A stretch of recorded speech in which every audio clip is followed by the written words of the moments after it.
Hello. Okay, so this video has been on my mind for a while, making this video.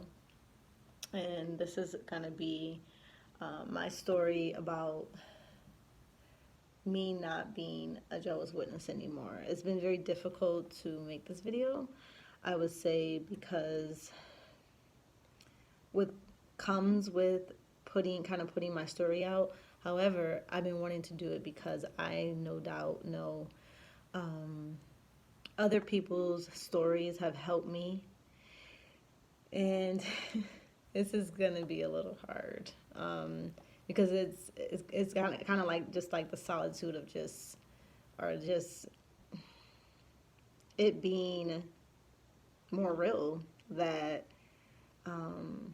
the last 13 years of my life has been filled with like a lot of devotion and adamant that this is supposedly the truth, and it's what I've known for the last 13 years of my life. Thankfully, now I can say I'm glad I wasn't raised in it.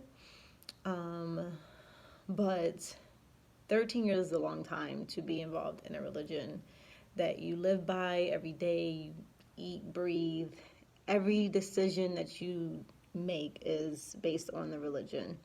And this is not a video to bash anyone, because I want to believe that they're honest hearted ones that just are too scared to look beyond what supposedly is translated for us, by means of like, well, this is interpretation with what the scripture says based on the watchtower. Like we're too scared to look past that because we're told not to. We're told not to do your own research, and if you're going to do your research, it's only on the publications that they provide, which is kind of a contradiction because they always use the scripture like test your faith. We can't test something using the same source. Like you're gonna still get the same result. Like you can't test your strength using the same weight dumbbell every time. Like you can't. Like your weight's not gonna be tested. You're never gonna know if you can lift 15 pounds if you've been lifting 5 pounds for 5 years. Like this doesn't make any sense. So I'm sorry. Some things it just doesn't make any sense. So I wanted to kind of just tell my story. So I became a Jehovah's Witness 2005, July 16th. I was baptized. I started studying in 2004 of January. Yeah. So I was introduced well, first I was introduced 2 years before that, but I didn't really know they were Jehovah's Witnesses. It was just like some nice, ladies that came to my door. When I was like, I want to say I was 14 or 15, I don't know, something like that. And then they was talking to us about the Bible, and I've always been like, I guess what you would call it, religiously inclined. Like I always had a lot of questions about God and, why are we here, and is this all to life, things like that. Like just natural things that as humans have questions about. And so, but one day when I was talking to the ladies at the door, my mom came home and she didn't like witnesses, I guess, or she just heard things about them that she was like, not to like talk to them. So she kicked them off the porch or whatever. So that was the last time like we talked to witnesses. I say we because me and my sister was baptized at the same time. So we kind of all learned like the Jehovah's Witness stuff because I don't want to call it the truth anymore. And so yeah, and then 2 years passed, and my mom was always reading her Bible at work, and an older gentleman, or what they would call obviously a brother, talked to her at her job. He was doing, I guess, like street witnessing, and because like she was more in a more vulnerable state, I would say, like she was just seeing things going on around, like people dying around her, and like she was reading her Bible more, and it's just how they get people. Like, you're in this vulnerable state where you're just like, oh, I need some type of community or like closure to, make me feel good, I guess. Now that I look at it, back then I didn't look at it like that.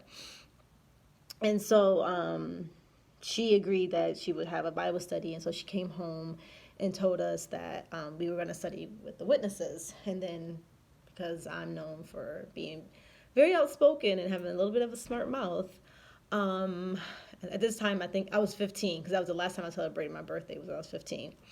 And she was like, we're going to study with the witnesses. And I was like, what?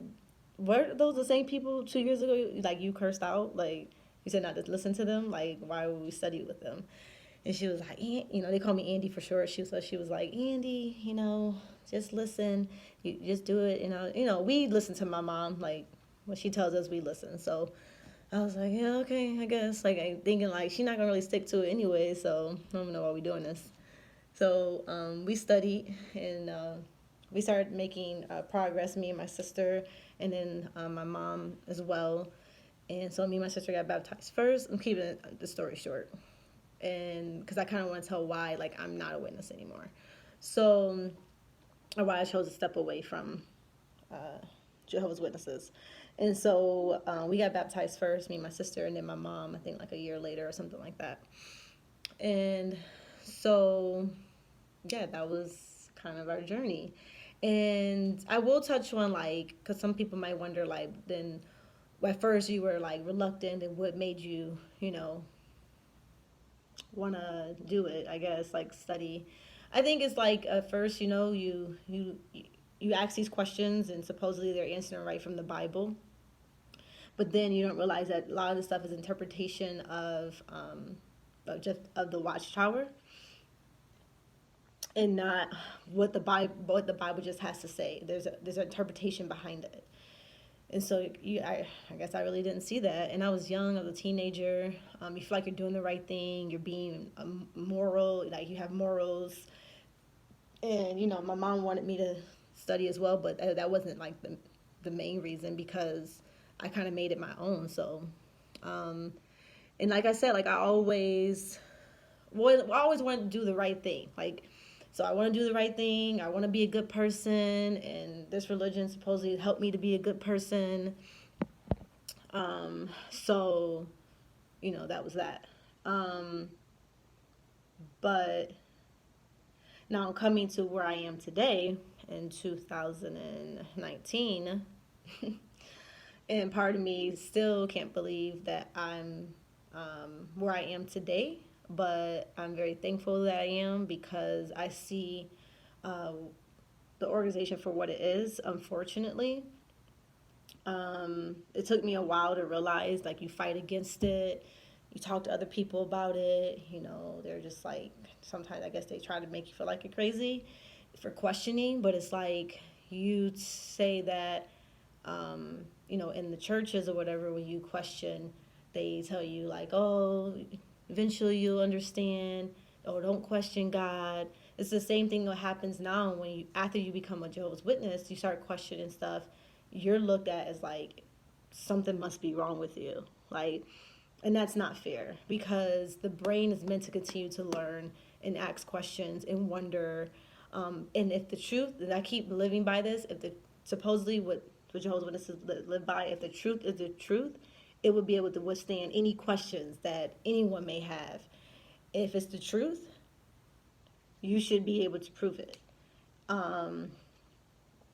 So fast forward to now, 2019. I'm originally from New York. I live in Nevada now, and so obviously I moved over here originally to serve where the need was great.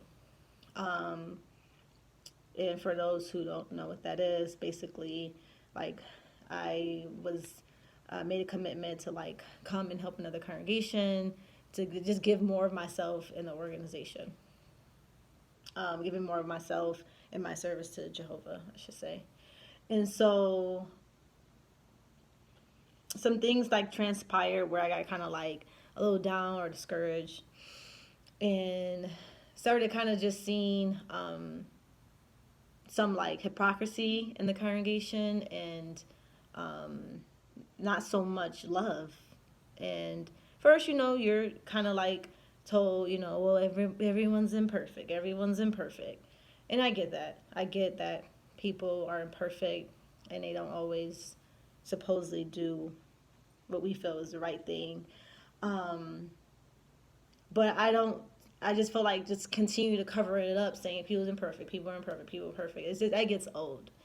And so I think that caused me to like start thinking more and thinking for myself and not being so like heavily indoctrinated. Like, okay, this is what they say to do. We got to do it like this.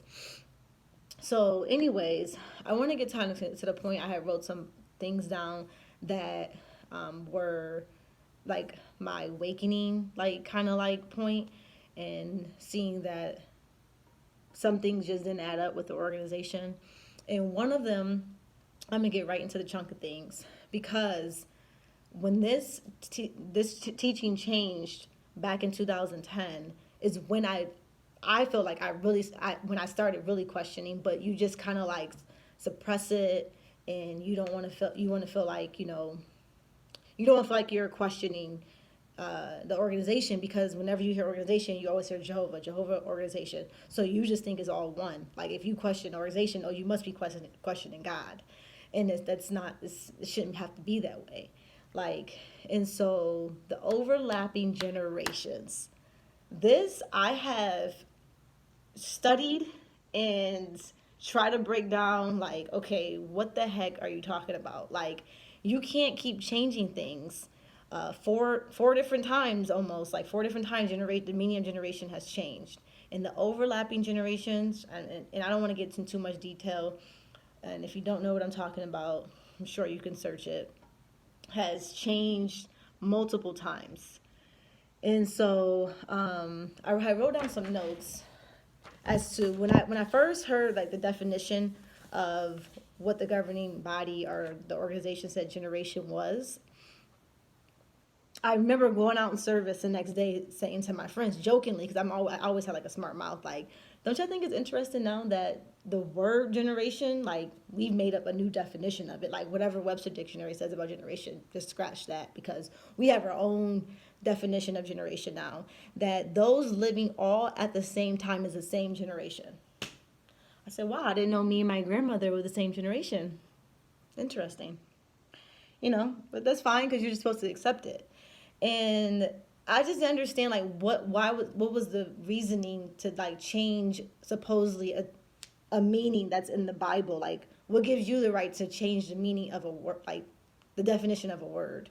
And after like doing some research, the necessary reason for them not to change, what generation meant in that scripture, Matthew 24:34, this generation by no means will pass away until all these things have happened. The reason why they had to change it is because this gives the organization another reason why the end hasn't come yet. Because this big old thing about the end's coming, if the end hasn't come, we got to make up another reason why it hasn't come yet. So we got to change the understanding of what generation means in this scripture. I'm not even going to continue to go on with that, because it makes no sense. Like, we have to use our brain. Like, those living all at the same time is one generation. That's a lot of, so people who are 90 years old is the same generation as me. Like, you gotta stop. You gotta stop. You really do. It makes no sense. And I know a lot of, I shouldn't say a lot, but sometimes it's just hard for me to gather my words, because I'm still in complete shock at this point. The response I wanted to say was the response that you're going to get to, oh, why a teaching has changed, or why, we supposedly have new light is used because they like to use the scripture Proverbs 4, I think it's Proverbs 4:18. I'm going by memory, but I should probably get my Bible out. Proverbs 4:18, about how, I think I might have to get it out, about how that the light gets brighter and brighter. However, another thing that I learned in not seeing what the scripture for what it is and not some interpretation, the scripture is manipulated. Proverbs 4:18 is not about doctrine, new doctrines.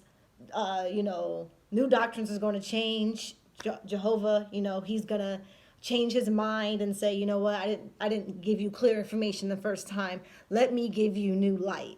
That scripture has to do with someone's path in life, going from not being righteous to righteous. Them learning how to be like basically like a better person or whatever. You can look up the scripture and read it for what it is and not interpret it as, oh, we're going to use the scripture to back up every time we change something, so then we can say it's from God, because it's clearly the scripture says that, you know, light's going to get brighter. It's talking about someone's path in life, not doctrinal changes, whatever, however you say it. And so, with that point being said, I was thinking like, why am I so frustrated about that point? Is because, like, you know, they say that supposedly we're made in God's image or whatever. So naturally as a human, and I wrote it down because I wanted to make sure I got it out. And like naturally as a human, like, okay, first of all, we're made to like be pretty intelligent. You know what I mean? We have people out here who are learn how to go out in space. People you trust with having open heart surgery. I mean, we have pretty intelligent human beings. Like, this brain is meant to continue to develop and learn and be smart. So, with that being said, it's not natural as a human. Like, if it's not natural for us as a human, imagine God supposedly being higher than us. It's not natural as a human thing to do. Not a natural thing to do as a human. If you know the right information, right? If you know the right information about something, you tell someone something completely opposite. You know, like, you're like, I know the right thing, but I'm going to tell them something completely opposite. And then you come back and say, I'm sorry, I felt like you couldn't handle the right information, so I told you something completely opposite. And so supposedly I have, you know, I'm going to word it as, I'm giving you new light. Like, come on. Like, if your parents know something, right way to do something, and they like say, well, you know, I don't think Andy gonna be able to handle if we tell her how to do it the right way. So we just gonna, you know, kind of tell her something completely opposite. Not like a legitimate, like, oh, we just didn't know, we didn't really know the right way, so we kind of told you. No, completely opposite. Like, this example of the generation, the definition has changed completely. Like, along with a whole list of other things. Blood fractions, a whole bunch of other doctrine things that keeps changing because supposedly we got new light. Okay, guys, we really got to do better. Like, as a human, that's not even something natural that you want to do to somebody, let alone God saying, you know what, I'm going to tell you this, and then supposedly because you're inspired, you know, but I'm going to tell you something new because last time I got it wrong, so now I'm going to tell you something new. That doesn't make any sense, guys. We got to do better. And I know I had said, like, the first point I wanted to make was about the overlapping generation. I literally feel like I just jumped into something probably, like, difficult, but it shouldn't be that difficult. The thing that really opened my eyes the most, and everyone has a kind of a different opinion, supposedly, of how great Jeffrey Jackson represented the organization in the Australian Royal Commission. First of all, basics. As Jehovah's Witnesses, like, soon as we hear about child molestation in the churches, or like we hear about with the Catholics, we want to be like, oh, see, that's why that's false religion. That's why, you know, we could say, no, they don't have the truth. And then it happens with us. As soon as it happens with us, if we have any cases of child, we have a cover up every time. We have excuse, a reason. You know, we have, oh, well, we handle it this way. Supposedly, this new watchtower that came out about how they handle child abuse cases, a 4-part series, I guess it was. Nowhere in there did it say that, the policy is that you have to have 2 or more witnesses. Like, that's what they go by, which is rude. Like, not going to have another witness there if something happens to me sexually. Like, just not going to happen. Like, it's not going to be somebody else there. I'm sorry, but I get so passionate about these things. Okay, so my phone kept dying because anyone that's an iPhone user know that when you make videos, it dies so easily. But I think I was on the subject of the Australian Royal Commission. All right, so after discussing, I discussed this with several people. So let me just go back. So someone brought this to my attention. And this is what really got me to really start thinking, was it Australian Royal Commission? Because anything else, I shouldn't say anything else, because clearly it's not anything or everything. But any type of court cases and stuff, we know about. We knew about the Russian court case because obviously it was in our favor. It made us look good. Whatever the case may be. I'm not saying this stuff to be disrespectful. Oh, anyone here who's watching this that know me, I know I don't care what you know about me, actually. But anyways, because you do know me, you know my heart, so I don't need to explain it. So anyways, what I was saying was about the Australian Royal Commission, I like to get on a tangent sometimes, is that I think it's interesting why that kind of like struck me, and I was kind of like taken back, because we know about everything else. We know about the Russian court case, and then I started asking people about this Australian Royal Commission. No one knows about it. No one knows about it. And then, then I get questioned, like, well, why are you watching it? Jeffrey Jackson is on it. Like, he's part of the governing body. Like, and then, of course, because as soon as you start questioning stuff, you turn into, the A word. And that's not a-hole. That's apostate. I'm so stupid. And so you start questioning anything. It's like, why are you listening to that? Like, why are you wasting your time listening to that? It's just vital information about the organization that I give my time, expensive energy to every day, 70 hours a month. Like, I think I have a right to know what's going on and how, like, the thing about it is that everything is a personal attack, and it is not. Because at the end of the day, if you just use your brain that supposedly God gave you, and you just simply search, like you search anything else in Google, what the Australian Royal Commission is put together for, is to audit religions to make sure that they have policies in place to protect children in child abuse cases. Like, that's all it is. Religions, like, it's not a personal attack. They audit all religions. Like, so what is so bad? Like, why can't we watch it? So that was the first thing. I'm just like, how come no one knows about this Australian Royal Commission? So this would be probably for another video, but like, of course, first people you want to tell obviously is your family, like especially my mom and my sister being part of Jehovah's Witnesses. So I told my mom and my sister, of course, they think I'm crazy. And the first response I get was, are you talking negative against Jehovah's organization? But for another video, you'll find out that my mother doesn't feel the same way. So thankful for that. But that's for her story to tell when she's ready. And I'm pretty sure she is, because you think I'm outspoken.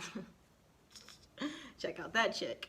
So the other thing that, after that kind of allowed me to get permission, not permission, but that kind of allowed me to feel like it was okay. Like, okay, I wonder what else I don't know. Like, this is crazy. And so I just was bothered by the Australian Royal Commission in the sense that, okay, I'm gonna tell you the truth. So the truth is that when I first was told about it, I was like taking information in, kind of still, to be honest, to be like a little wary, because that's what you're told to do. Like, somebody tells you something that you don't know, like, oh no, I shouldn't know that, or I shouldn't question, like, that's bad, like, why are you questioning that? And so I was just like taking it in, and I was just like, I don't know, like, where are you getting this information from? Like, is that even right? Like, but it's like, I can look anything else up and do research, and everything supposedly that, said about what it says is, has to be a lie, like, everyone's out to get, like, witnesses. Like, people were just sitting around, like, how can we, like, take out Jehovah's Witnesses? Like, come on, really? Like, just, people have other things to do, okay? And so if you're not on the up and up, you shouldn't have anything to hide. So anyways, I watched that. I still was kind of like, it was long, you know what I mean? Like, how somebody sends you something, it's like an hour long, it's 8 parts, 8 days. And I was like, nobody got time to be watching all this. Like, I gotta go to work, I gotta do stuff. And so I was like, okay, I'm really gonna take the time to watch this. So I watched it. And it was just very embarrassing how, like, they basically said that, because the scripture says it has to be 2 witnesses or more, like, that's super black and white. Like, there's no gray area. Like, so if I come to you and say I was raped, and you're just like, well, was there 2 witnesses or more? That's what the scripture says when you come to us with a case.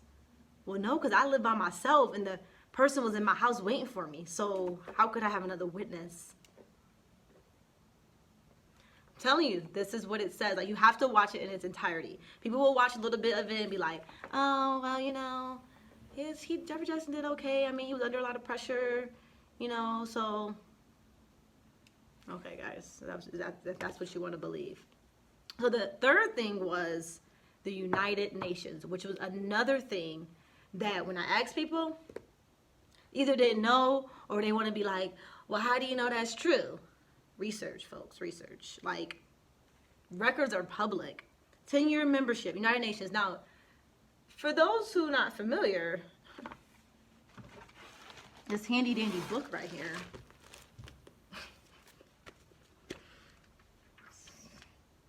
Let's see here. Study pretty thoroughly. Like, you see them highlights and them notes, you know what I mean? Thought I was a good witness. Look at that. Look at that. Boom. Studied this book back in 2007. That's when we studied it again. And if anyone knows how the United Nations is described in this book, so according to witnesses, and according to Watchtower 85, October 15th, the United Nations is described as it's a child of the world, and as such, it mirrors the weakness, evils, or maybe I didn't write this right, but it inherits the weakness, evils and consumption that characterize its member nations. So basically, it's a child of the world. Anyone knows when anything described as worldly or of the world is bad, according to Jehovah's Witnesses. So why would you have a membership? Now, you know, because I'm usually consider myself a pretty reasonable person. You know, some people, you know, try to reason with me. Well, which is funny. My mother tried to reason with me on this. Clearly, now she knows the truth. But she was just like, you know, the membership could have been, you know, to be able to know the insides of what's happening, so they could have the inside scoop, you know, when the government was turned against the organization. Okay, first of all, if you're inspired by God and God knows all things, like, you don't need the United Nations, basically what you consider is the devil, to help you figure out when they're going to attack you. Like, you don't need that. You have the Bible, which tells you what the signs of the last days is. You see those things happen, and you don't need the United Nations telling you, having a little inside. That's being sneaky. Like, so, I don't mean to be aggressive or anything. This is my personality, if no one knows who know me. But, like, not to be aggressive, but just to be passionate about something that I'm like, this is crazy. And so them having the membership, I'm like, what else are y'all hiding? Like, why don't we know this? So then the moment that the membership became known, they canceled it. Because now it's like, oh, snaps, people are going to know. Because how we describe the United Nations in our publications and in the Bible, we couldn't have a membership. Like, that actually would be contradicting everything we say. So those were some of the things that, like, really woke me up. And then allowed me to do other research and see all other things that are that the organization is not being honest about. Now, like, and then I asked myself, you know, in the bigger scheme of things, bigger picture, like, Andy, because, you know, we're taught, like, this is a perfect organization run by imperfect people, which is another mind control tactic. But, you know, is it that serious? Like, can you just let it go? To be honest, I'm gonna give y'all the honest truth. Like, I really tried. I did. I tried. I was like, okay, you know, are you giving so much to this? Like, you're taught, like, what can the world offer you? Like, what are you gonna do now? Like, you're not gonna have any friends. People are gonna shun you because you're questioning. Like, you don't want to be ostracized. Like, you don't want to lose your friends. You don't want to have to start all over because clearly what they're doing to me, I had to do to the people that I knew before I was a witness. I had to shun them, get rid of them because they're bad people, which is so hurtful, really hurtful. And so I tried, like I stopped going to meetings, and then I went back and I prayed to Jehovah. I was crying. I was just like, Jehovah, like, this is all I know. Like, now, like, this is my world. Like, I gave so much of my time and, like, honest heart. Like, if something I did wrong, I would go to the brothers and be like, I did this. Like, please forget. Like, I'm trying to do everything right. Like, pioneer for 9 years, moved over to Nevada. Like, this has to be the truth, right? Like, no. So I go back to the hall and, I express to the brothers, what my concerns are. Of course, you get, like, not an answer ever to any of these things. And they look at like, huh? Like, well, how do you know that? Why don't you know this? Like, that's what my question is.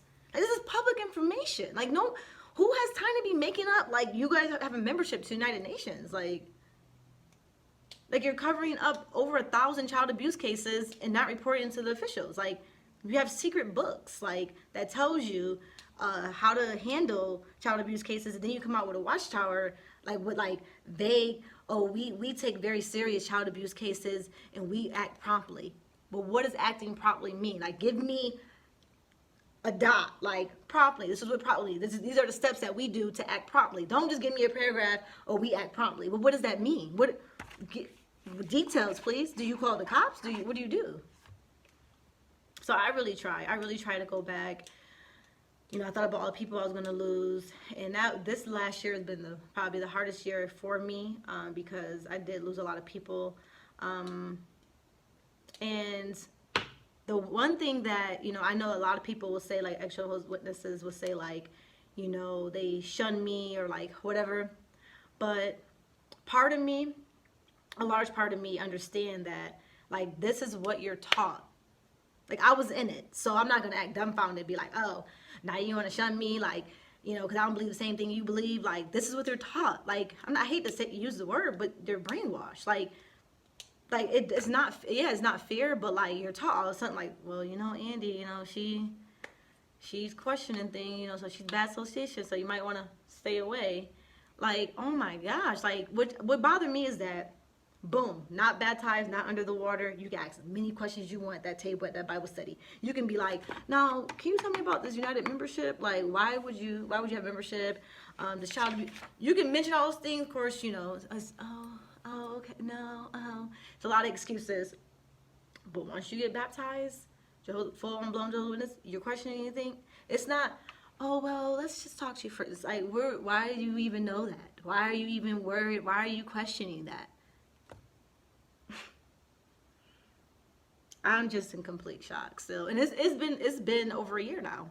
And I think, like, I've had the courage to make this video now because, like, it's like I feel like, what else do I have to lose? Like, I made the choice, like, even with my social media supposedly life, whatever, really didn't have one, but it's fine. But, like, I just decided to start a new Instagram because, like, I don't want to give you the power that you have to unfollow me because, oh, she's not, active witness anymore. So it's like, I'll spare you. Trust me. You don't have to make the decision. I'll be fine. So, like, even that, but it still bothers you. Like, I love my friends. Like, I give my all, shirt off my back. Like, even if they call me today and they need something, like, it is what it is. I'm not gonna be like, well, you still believe in Jehovah, so yeah, I don't know about that. Like, and it's not that, like, I'm in a place now, like, it's not like I don't believe in God. Like, I believe in God. Like, I do. Like, but it's like, but when they say that it's ran by this, like, organization that they feel like they just have it right. Like, there's no exception. Like, this, you have it, we have it right, and everybody else has it wrong. And if you're not a witness, you're going to be destroyed. Like, that doesn't sound very loving. Never did. Like, that doesn't sound loving. So that's my story. Maybe I'll make other videos, maybe I won't. I just wanted to get it off my chest, tell my story, and, maybe it'll help other people. There's a lot more information, obviously, that I researched, but the information's out there, some of the activists that helped me, they're out there and they're like working very hard. And I thank all of you guys, like EXjw, Analyzer, Critical Thinkers, my man John Cedars. He's a gangster. He be on it. Like, I'm trying to think who else. Oh, of course, Truefaced, cutest little couple, but like they make some good points. And yeah, so there's some other people, like people who just like tell their stories. They're not even activists. They just tell their stories. Oh, EXjw the fifth, he's a beast. He presents himself very well. And it's just people out there who are just telling their story. Like I met my new friend Courtney. Like, just some people's stories obviously are very traumatizing. It's just like, this is a very high control group. And also what helped me too recently was watching the Netflix series. Actually, my brother told me about this. I think, was it my brother? Yeah, my brother. He's not a witness. I think it's a series under, or it's I guess it's a series. It's called Explained, and they have episode on there called cults, and then what a cult looks like, and like they give you like 3 things that what a cult looks like. Like I literally just started crying. I was just like, this can't be true. Like, how could I have been tricked into this? But to be honest, I think, obviously most Jehovah's Witnesses have good intentions. So some of them just don't know either. So, you want to be part of something. You want to feel part of something. You want to feel part of a community. Like, you want to be in the end. But while doing that, you shouldn't have to shun other people just because they don't believe the same thing you believe. Like, if you are good in your faith, like, and you're sure of it, nobody should be able to shake your faith. You know how many grandmothers is out there be like, well, I'm going church goers. Ain't nobody else living a moral life, but she hitting it up. She going to church. Like, she's living it right. She not like, nah, grandson, I can't talk to you. You don't belong to my church. Like, oh, you left the church, so I can't talk to you. Like, it's ridiculous. It's very hurtful. So that's my story, and hopefully, it'll help somebody one day. And I do want to thank everybody else who's had the courage to tell their story, because it definitely helped me. So thank you.